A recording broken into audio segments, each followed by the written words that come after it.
جس طرح سے انسان پیدائش سے لے کے اور اپنی موت تک مختلف سٹیجز سے گزرتا رہتا ہے. جب بچہ نوزائیدہ ہوتا ہے تو اس کی خوراک عام طور پر ماں کا دودھ ہوتا ہے.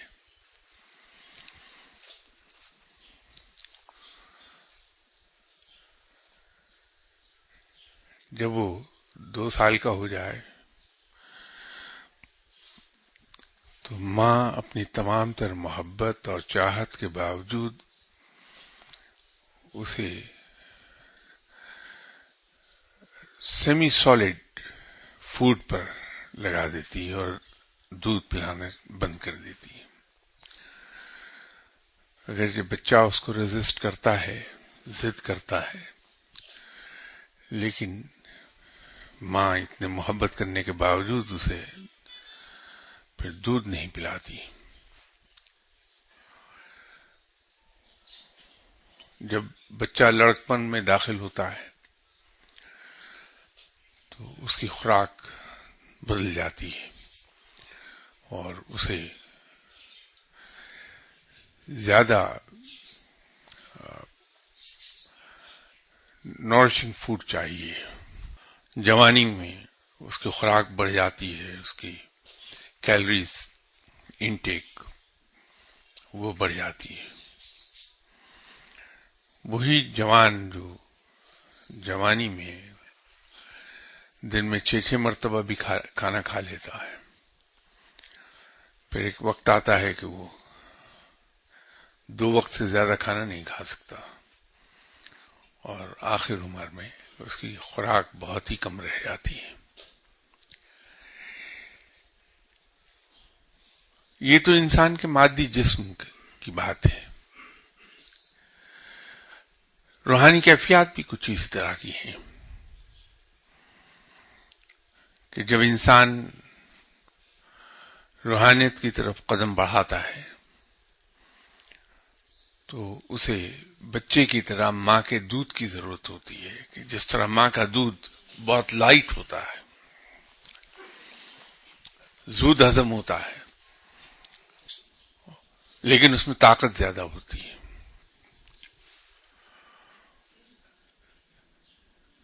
جب ہم روحانیت کی راہ پر قدم رکھتے ہیں تو پھر ہمیں ایسی ہی پڑھائی کی ضرورت ہوتی ہے جو ماں کے دودھ کی طرح ہو.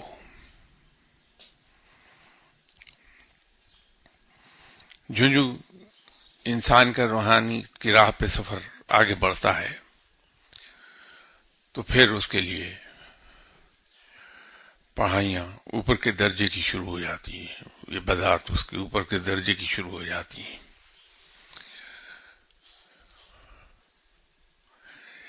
جس طرح سے نوزائیدہ بچے کو سردی سے گرمی سے بچا کے رکھنا پڑتا ہے، بہت احتیاط کرنی پڑتی ہے، کیڑے مکوڑوں سے بچا کے رکھنا پڑتا ہے کہ اس کا امیون سسٹم لو ہے، انفیکشن جلدی پکڑ لے گا، وہ بیماری کا وائرس اس پہ جلدی حملہ کر لے گا، آسانی سے پکڑ لے گا اسے. اسی طرح جب ہم روحانیت کی راہ پہ قدم رکھتے ہیں تو اس وقت ہمیں ایسے بیرونی خطرات سے جن کو ہم الزام دے دیتے ہیں شیطان کا کہ شیطان نے بہکایا ہے، ایسے تمام خطرات کے اگینسٹ ہمیں بہت ویجیلنٹ رہنا پڑتا ہے. لیکن جب روحانیت کا سفر کرتے کرتے انسان ایک نوجوان کی طرح توانا ہو جاتا ہے تو پھر اس پر اس قسم کی برائیاں حملہ آور نہیں ہو پاتی، اس کو جلدی قابو نہیں کر پاتی.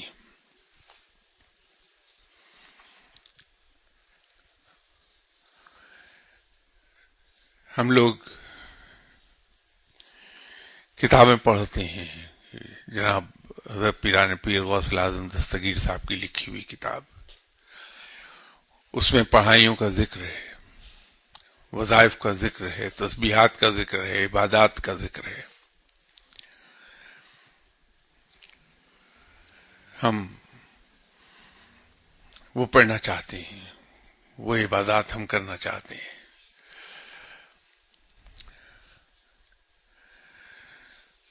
جناب داتا گنج بخش رحمۃ اللہ علیہ صاحب کی کتابیں پڑھی، اس میں دیکھا کہ داتا صاحب نے ذکر کیا ہوا ہے کچھ تسبیحات کا، تو ہم وہ پڑھنا چاہتے ہیں.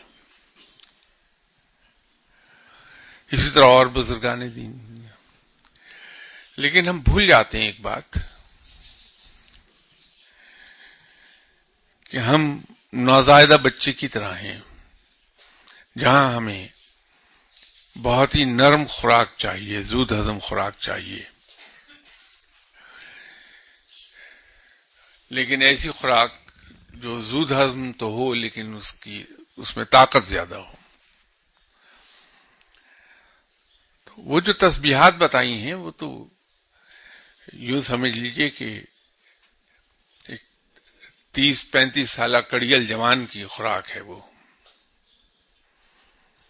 تو ہم وہ پڑھنا چاہتے ہیں، بعض اوقات پڑھنا شروع بھی کر دیتے ہیں ہم، لیکن اس کا نتیجہ کیا نکلتا ہے؟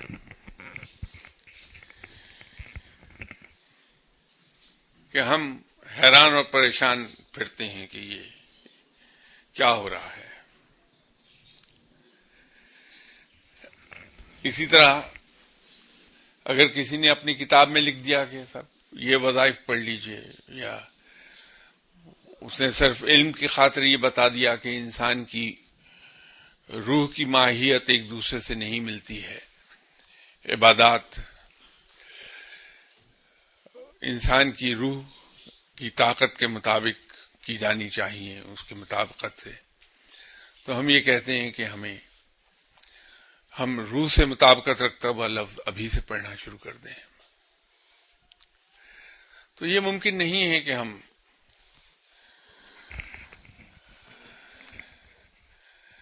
نوزائیدگی کے عالم میں جوانوں کی سی خوراک کھا لیں. اگر بچے کو ہم پیدا ہوا بچہ ہے جس کی عمر ابھی 15-20 دن ہے، مہینہ 2 مہینے ہیں، اس کو اگر ہم جوان کی خوراک کھلا دیں کہ تندور کا پراٹھا اور اس کے ساتھ قورمہ اور ایسی چیزیں، تو انجام آپ کے سامنے ہے کہ شاید وہ بچہ زندہ نہ رہ پائے. تو یہ لحاظ ہمیں رکھنا چاہیے کہ جب تک کہ ہم روحانی طور پر اوپر نہ آ جائیں تو ان بزرگوں کی ہوئی تسبیحات ہمارے لیے اوور ڈوز ہو جائے گی. تو دوا کی اوور ڈوز کی صورت میں جو انجام ہوتا ہے وہ آپ کو علم میں ہے. ایک سوال کسی صاحب نے پوچھا ہے کہ حالت نماز میں رب کی قربت میں ڈوب کر اگر آنکھیں بند کر کے بہت سکون اور رب کی قربت محسوس ہو تو کیا آنکھیں کھول کر نماز ادا کرنا لازم ہوگا؟ نماز کے بارے میں حکم تو یہ ہے کہ آنکھیں کھول کر نماز پڑھی جائے، لیکن اگر خشوع و خضوع آنکھیں بند کرنے کی حالت میں حاصل ہو رہا ہے تو پھر آنکھیں بند کر لینا چاہیے. لیکن حکم یہی ہے کہ آنکھیں کھلی رکھ کے نماز پڑھی جائے.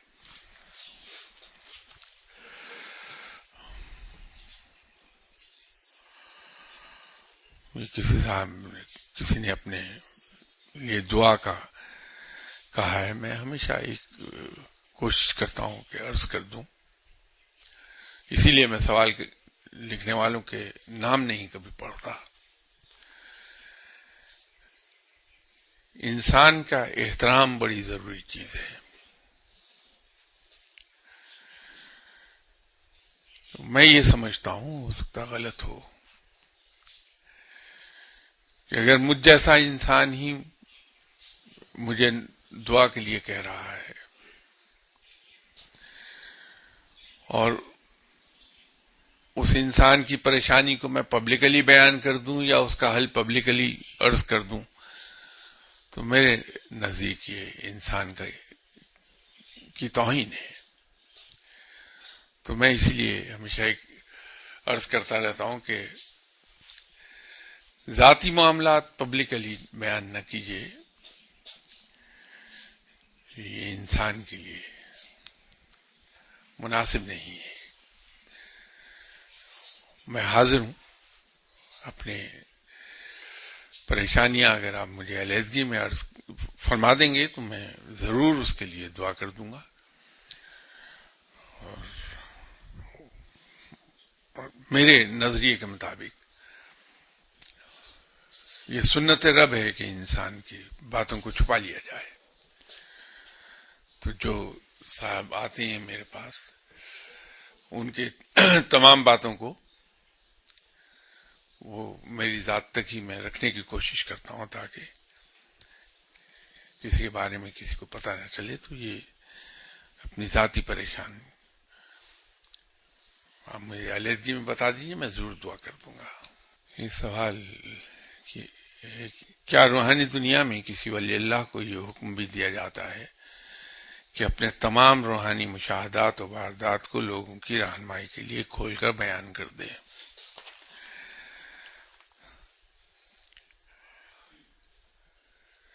جب کسی شخص کو مقام دے دیا جائے، رب کی طرف سے عطا ہو جائے، تو شروع میں تو حکم یہ ہوتا ہے کہ تمام چیزوں کو چھپایا جائے، اس لیے کہ اس وقت سفر جاری ہوتا ہے. انسان کسی ایک مقام تک پہنچا ہوا نہیں ہوتا، تو وہاں رازداری بنیادی شرط ہے. پھر وہ مقام بھی آتا ہے کہ اسے ایک مقام حاصل ہو گیا تو وہاں بھی اس کو تمام باتوں کو چھپا لینے کا حکم ہوتا ہے. اس سے آگے جاتا ہے، علم میں آگے بڑھ جاتا ہے، تو لوگوں کو علم کی طرف راغب کرنے کے لیے وہ چیدہ باتیں بیان کرنے کی اسے اجازت ہے تاکہ لوگ انسپائر ہو کر ادھر کو آئیں، راغب ہو جائیں ادھر. اس سے اگلے مقام پر جا کر وہ بہت سی چیزیں بیان کرنے لگتا ہے، اسے اجازت ہے. لیکن یہ کہنا درست نہیں ہوگا کہ کسی کو یہ اجازت مل جائے کہ وہ تمام کی تمام باتیں اور وارداتیں، مشاہدات اپنے تمام وہ ظاہر کر دے. تو ایسے مشاہدات، ایسی وارداتیں وہ پھر بند کمرے میں مخصوص لوگوں کے سامنے بیان کرتا ہے. کسی زمانے میں یہاں میں نے ذکر کیا تھا جناب حضرت جنید بغدادی رحمۃ اللہ علیہ صاحب کے بارے میں کہ جناب حضرت جنید بغدادی رحمۃ اللہ علیہ علم کی باتیں سر محفل کرتے تھے، لیکن یہ جو خاص مشاہدات اور وارداتیں ہیں وہ اپنے مخصوص قریبی ترین حلقہ میں جس میں بہت ہی صاحب علم لوگ تھے ان کے سامنے بیان کرتے تھے. لیکن احتیاط یہ ہوتی تھی کہ بند کمرے میں داخل ہو کے اپنے ہاتھ سے دروازے کو بولٹ کرتے تھے، پھر اس کو ہلا کے انشور کر لیتے تھے کہ پوری طرح بولٹ ہو کے آ کے آواز باہر نہ جائے، تو پھر وہ باتیں بیان کرتے تھے. تو مختصراً یہ عرض ہے کہ تمام کی تمام مشاہدات و وارداتیں بیان کرنے کی اجازت کسی کو نہیں ہے. البتہ جو انسان علم کے اعلی مقام کی طرف جاتا ہے تو لوگوں کو علم کی طرف راغب کرنے کے لیے، رب کی طرف راغب کرنے کے لیے، نیکی کی طرف بلانے کے لیے، انسپائر کرنے کے لیے اگر کچھ چیزیں ہیں تو اس کو بیان کرنے کی اجازت ہو جاتی ہے. پھر کسی نے میرے ہی بارے میں سوال کر دیا کہ 70 سال کی قابل رشک زندگی میں کیا کوئی ایسا کاش ہے جو ابھی تک آپ کے ساتھ ہو؟ ایک بہت بڑا کاش میری زندگی میں ہے،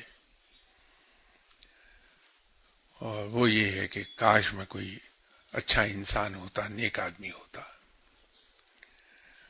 یہ کاش ابھی تک جڑا ہوا ہے، اور اس کی حسرت ہے کہ میں کبھی کوئی نیک انسان ہو جاؤں یا اچھا انسان بن جاؤں.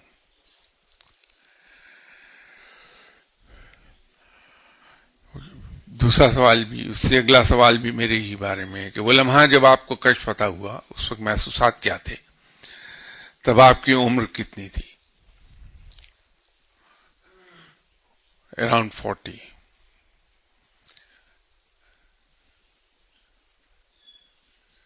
محسوسات حیرت کے تھے کہ یہ سب کیا ہے.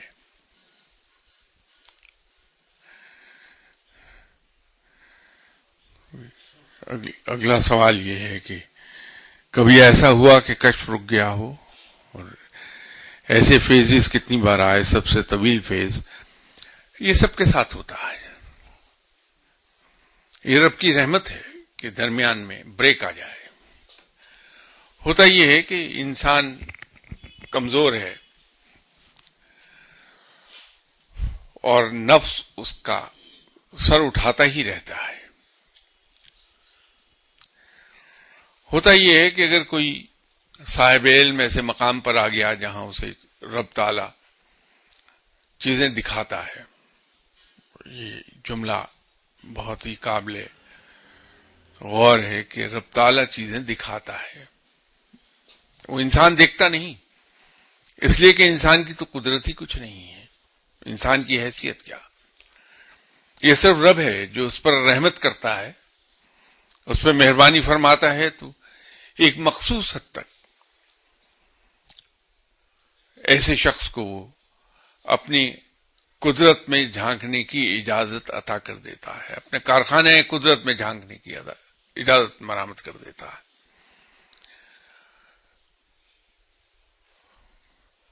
اس کی کہی ہوئی باتیں پوری ہوتی ہیں، کی ہوئی دعائیں قبول ہو جاتی ہیں. تو رفتہ رفتہ اس کے اندر یہ احساس جڑ پکڑتا ہے کہ میں جو رب سے کہتا ہوں وہ پورا کر دیتا ہے، میں جو دعا مانگتا ہوں رب قبول فرما لیتا ہے، یا میں جو چاہتا ہوں دیکھ لیتا ہوں. یہ تکبر کی طرف قدم بڑھا انسان کا. تو ایسے موقع پر رب اسے جھٹکا دیتا ہے کہ سب چیزیں بند ہو جاتی ہیں. کشف بھی بند ہو گیا. نہ صرف یہ کہ قبولیت بند ہو گئی، بلکہ جو کہا اس کے بل کو 180 ڈگریز اپوزٹ کر دیا رب نے. تو جھٹکا لگتا ہے، انسان کی آنکھیں کھلتی ہیں کہ نہیں، میں تو بڑا حقیر بندہ ہوں، رب تو اوپر ہے. یہ رب ہے جو جس کی مرضی ہے جب چاہے میری باتیں قبول فرما لے، میری دعائیں قبول فرما لے، جب چاہے انہیں رد کر دے. تو پھر وہ عاجزی کا پہلو آتا ہے. تو یہ زندگی میں ہر شخص کے، جتنے بھی صاحب علم گزرے ہیں، ان کے یہاں یہ وقت آتا رہتا ہے. یہ سزا نہیں ہوتی بلکہ اللہ کی ایک خاص رحمت ہے کہ رب تعالیٰ اپنے بندوں کو تکبر سے بچائے رکھنا چاہتا ہے، اس لیے وہ جھٹکے دیتا رہتا ہے.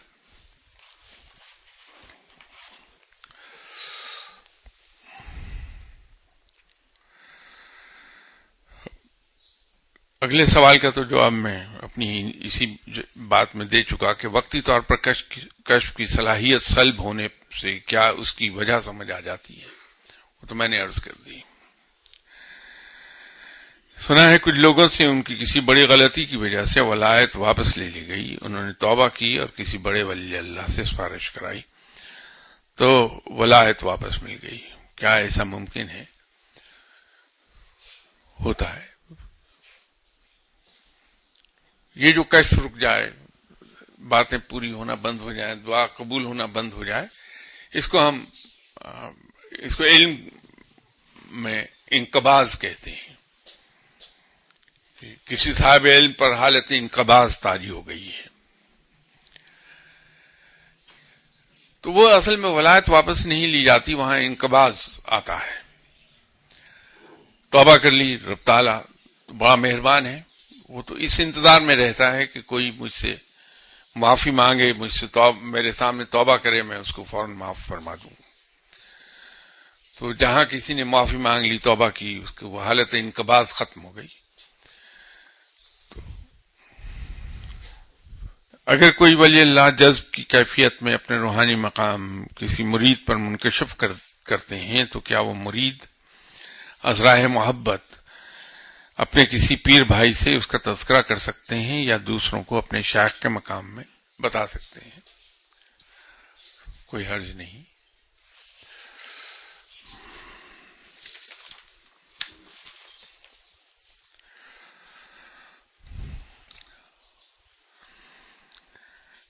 کیا کوئی مجذوب بھی کسی روحانی ڈیوٹی پر مامور ہو سکتا ہے؟ جی ہاں.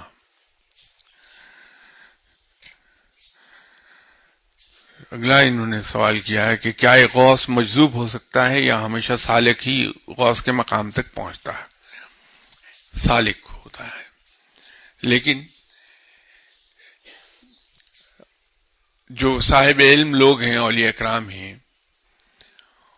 ان پر کبھی کبھار حالت جذب طاری ہو جاتی ہے. یہ انسان کی اپنی سیلف کنٹرول کی بات ہے کہ وہ اپنے آپ کو حالت جذب میں بھی کس حد تک جانے دے. جو صاحب علم لوگ ہیں وہ جذب سے دور بھاگتے ہیں اور حالت جذب میں بھی اپنے آپ کو کنٹرول میں رکھتے ہیں تاکہ خلق خدا کو نقصان نہ ہونے پائے ان سے. مرید اپنے مرشد سے دور ہو، خود کو ڈسکنیکٹڈ محسوس کر رہا ہو تو کیسے خود کو مرشد سے کنیکٹ کرے؟ اگر مرشد سچا ہے، سچے سے مراد ٹروتھ فل نہیں ہے، واقعی مرشد ہے اور مرید واقعی مرید ہے، تو ذرا سی ادھر کو توجہ ڈالنے سے کنیکشن بحال ہو جاتا ہے.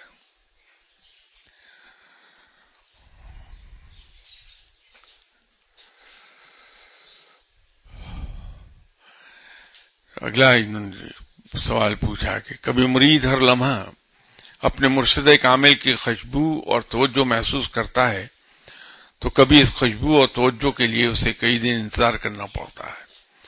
کیا مرید کی دنیا داری کیفیات کی اس زوال کا باعث بنتی ہے یا کوئی اور وجہ؟ نہیں، وہ مرید کی دنیا داری نہیں ہے، یہ اسلوب ہے، طریقہ ہے اس راہ کا. جس طرح ہماری دنیاوی زندگی میں کسی چیز کو ثبات نہیں ہے، تغیر ہے، چیزیں بدلتی رہتی ہیں، کیفیات بدلتی رہتی ہیں، دن رات بدلتے ہیں، موسم بدلتے ہیں، انسان کے موڈ بدلتے رہتے ہیں. اسی طرح انسان کی روحانی کیفیات اپ ڈاؤن ہوتی رہتی ہیں. تو جس وقت روحانی کیفیت اپنے پورے عروج پر ہے تو پھر وہ خوشبو محسوس کرتا ہے، اس کا تصور آتا ہے. اور بعض اوقات روحانی کیفیت اس قدر شدت کی نہیں ہوتی تو اس وقت نہیں محسوس کرے گا.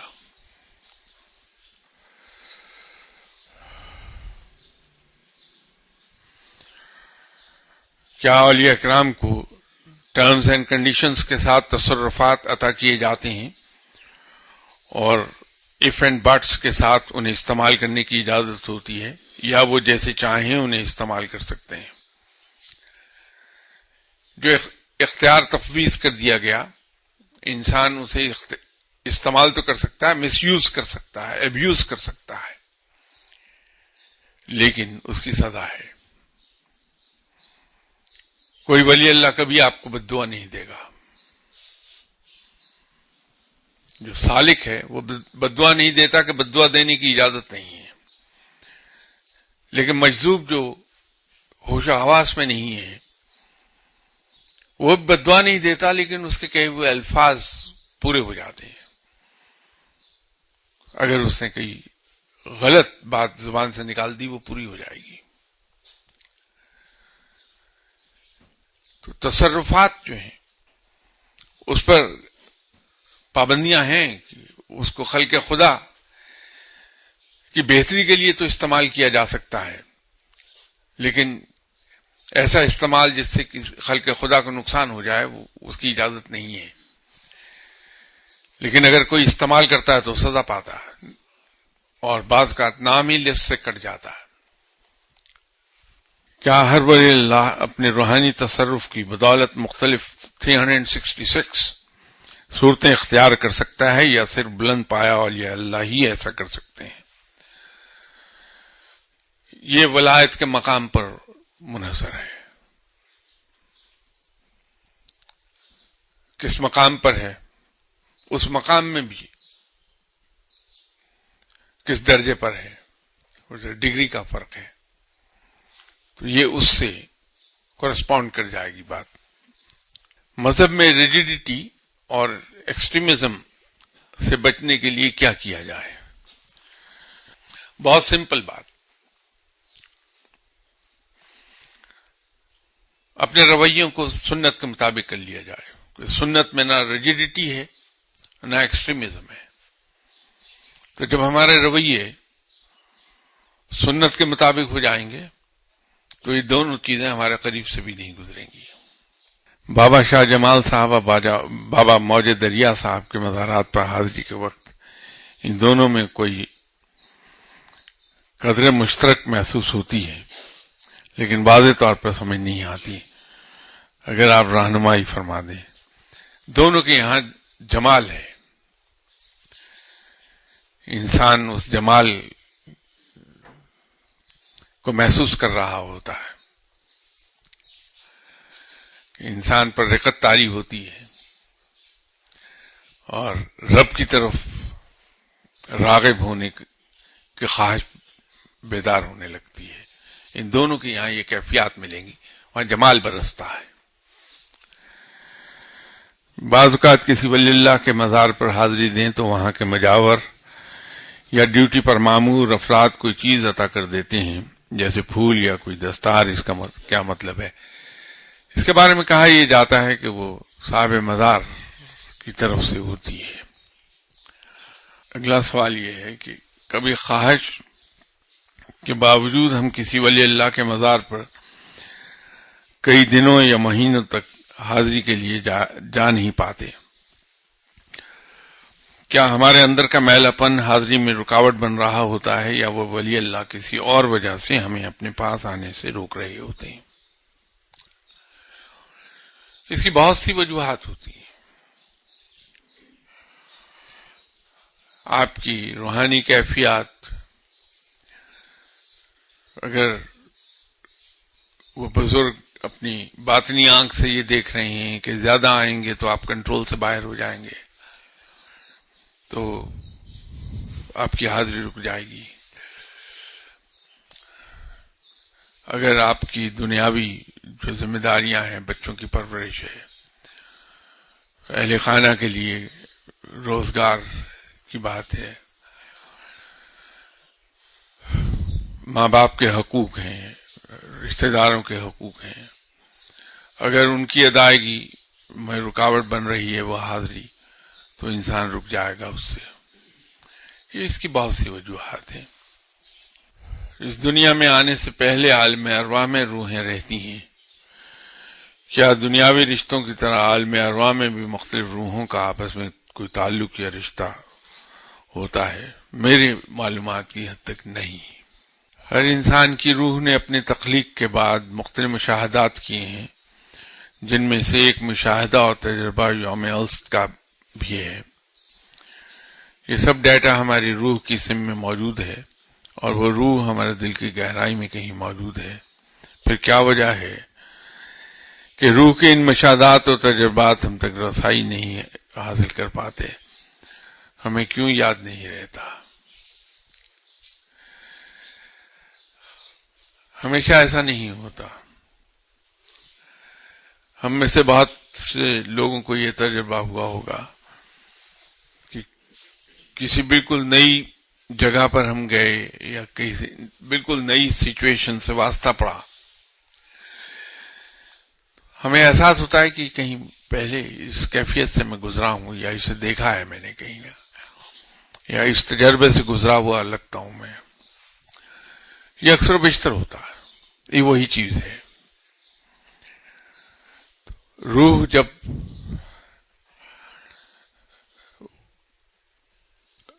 جو روح قوت پکڑتی ہے، لطیف ہوتی ہے، اس کی پرواز بڑھتی ہے، تو پھر یہ کیفیات کلیئر ہونے لگتی ہیں.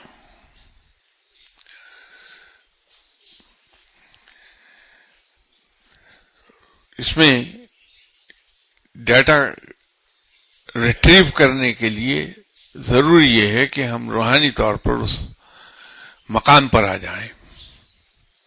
اگلا سوال یہ ہے کہ جب آپ دم یا دعا کر رہے ہوتے ہیں تو کبھی کبھار آپ کے پاس، آپ کے آس پاس کچھ بزرگوں کی موجودگی کا احساس ہوتا ہے، کیا حقیقت میں ایسا ہی ہے؟ اب اس کا جواب، اپنی ذات کے بارے میں جواب دینا بڑا مشکل کام ہے، اور خاص طور پہ جب کچھ لوگ اپنی سادگی اور بھول پن کی وجہ سے مجھے کوئی نیک آدمی سمجھنے لگے، تو میرے لیے اور دشوار ہو جاتا ہے کہ اصلیت کچھ اور ہے. وہ لوگ اس حقیقت کے بالکل برعکس مجھے نیک سمجھتے ہیں. یہ ان کی اپنی اچھائی ہے، ان کا بھول پن ہے، ان کا بڑا پن ہے. میرے اندر نہ نیکی کے نام کی کوئی چیز ہے، نہ کوئی اچھائی نام کی کوئی بات ہے میرے اندر.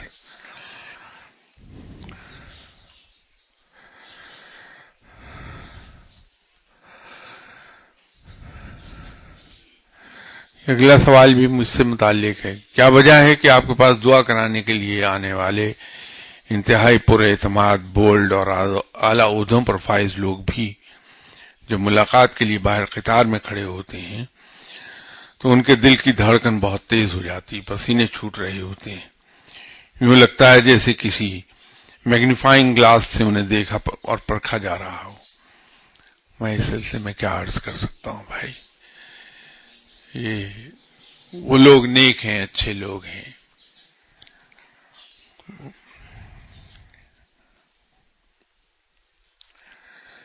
بعض اوقات مرید اپنے مرشد کے پاس کسی معاملے میں رہنمائی یا دعا کے لیے جاتا ہے، لیکن مرشد کے کمرے میں داخل ہوتے ہی اس کے بھائی وہ آپ لوگوں کی اپنی نیکی اور بڑاپن ہے. تو وہ مرشد یا مجھ جیسے انسان کی گناہوں کی سیاہی سے بچنے کے لیے بلینک ہو جاتے ہیں. یہ ایسے سوال جس سے مجھے پھنساتے ہیں آپ، بھائی اس میں کیا؟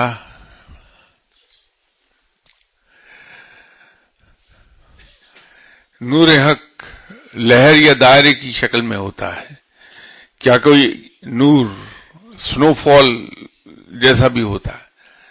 یقینی طور پر اس کی مختلف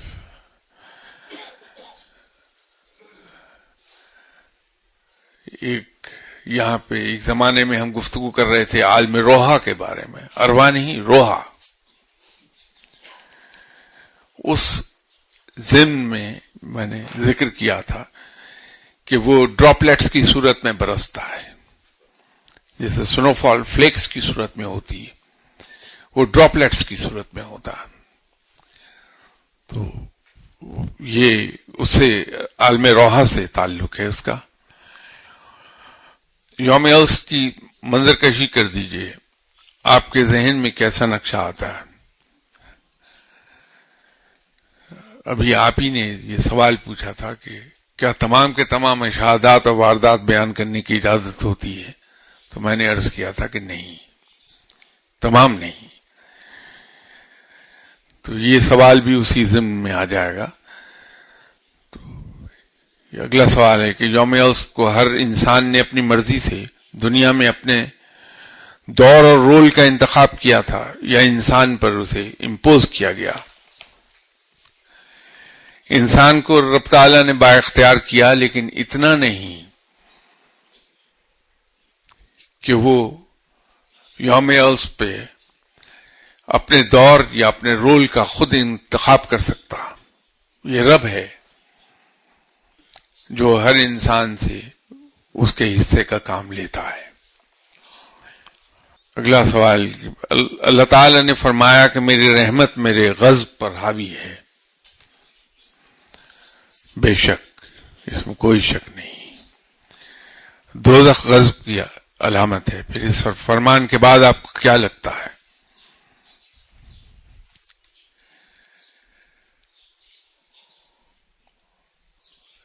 میں نے تو اپنے رب کو بے پناہ پیار کرنے والا،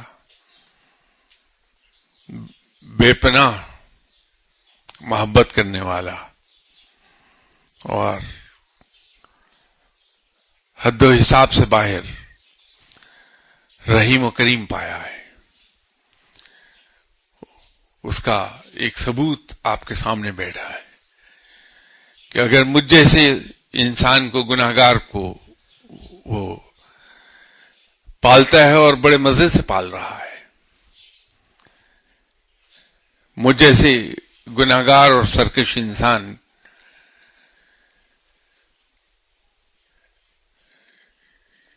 کوئی وہ لک آفٹر کرتا ہے، تو اس سے اندازہ کر لیں کہ میرا رب کیسا ہے۔ میں نے تو اس کو بہت مہربان پایا۔ ایک سوال، جب فیصلہ ہو چکا کہ کون سا پتھر ٹھوکروں میں رہے گا اور کون سا اسود بنے گا، تو ایسے میں پتھر اپنی کمائی کے احساس سے کیسے نجات حاصل کرے؟ کیا راضی برضا ہو کر؟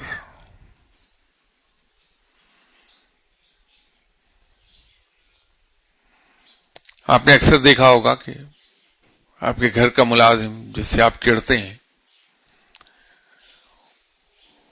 یا دفتر میں ایسا ماتحت جس سے آپ چڑھتے ہیں، وہ اپنی ایفیشنسی سے، اپنی ڈیڈیکیشن سے، اپنی زیل سے کچھ عرصے کے بعد آپ کی آنکھوں کا تارا بن جاتا ہے۔ تو وہ پتھر جو ٹھوکروں میں پڑا ہے،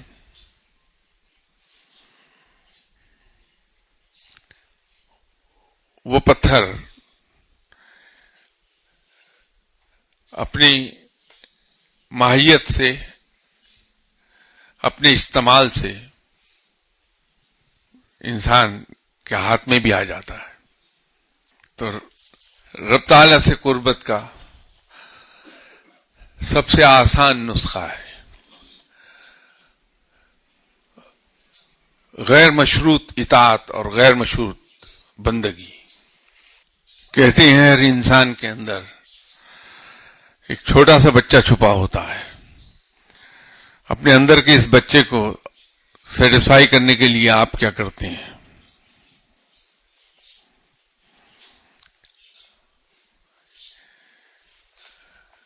اس کو اصطلاحاً میں کہہ رہا ہوں کہ میں سیٹی بجاتا ہوں، گرچہ سیٹی بجانے نہیں آتی، نہ کبھی بجائی، لیکن اصطلاحاً کہہ رہا ہوں کہ سیٹی بجاتا پھرتا ہوں۔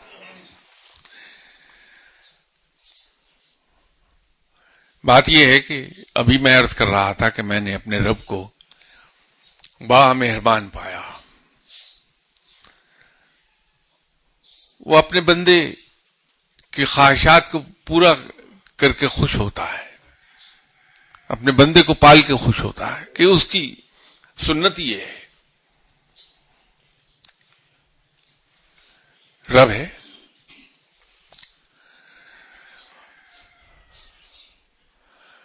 تو جس انسان کا رب اتنا مہربان ہے، اس انسان کے اندر چھپا ہوا بچہ اٹکیلیاں کیوں نہ کرے؟ اپنے رب پر مان ہے، اپنے رب پر فخر ہے اس کو کہ میں ایسے رب کا بندہ ہوں جو اتنا مہربان ہے اور وہ پالنہار ہے. تو اسی میں مست رہتا ہے وہ بچہ. یہی خوشی اس کے لیے بہت ہوتی ہے کہ میرا رب ایسا ہے.